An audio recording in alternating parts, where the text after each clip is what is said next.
핸들을 오른쪽으로 꺾을 때에만 이렇게 철판 떠는 소리가 납니다. 이 소리.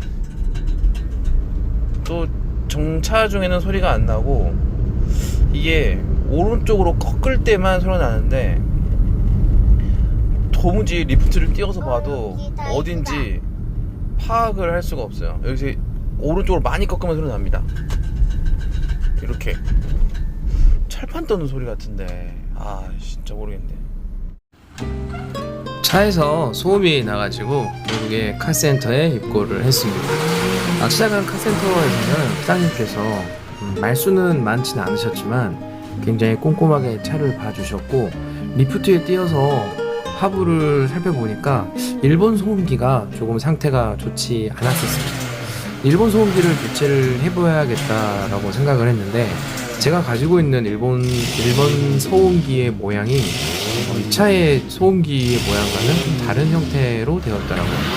그래도 일단 한번 교체를 해보자 라는 생각으로 교체를 진행을 했습니다. 빠르게 진행이 됐고, 근데 생각보다 이 소음기의 문제는 아닌 것 같았습니다.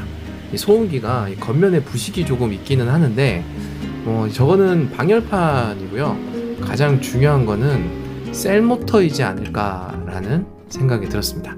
보이시는 게 이게 지금 1번 거이고요. 이렇게 호환될 수 있는 것으로 교체를 했는데, 문제는 바로 이 셀 모터였습니다. 셀 모터가 딸그락딸그락 거리면서 유격이 생겨가지고 이게 한쪽으로 쏠릴 때마다 플라이 휠을 딱딱딱딱 때리고 있더라고요. 다행히 소음이 해결이 됐습니다.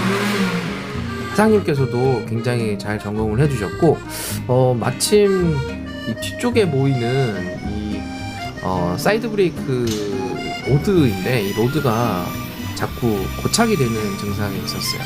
산소로 부셔가지고 이렇게 정비를 마무리를 했습니다.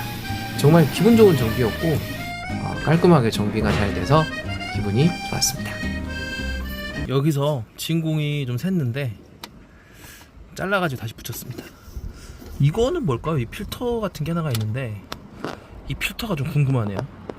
여기서도 좀 새는 것 같습니다. 자꾸 물어봐서 죄송합니다.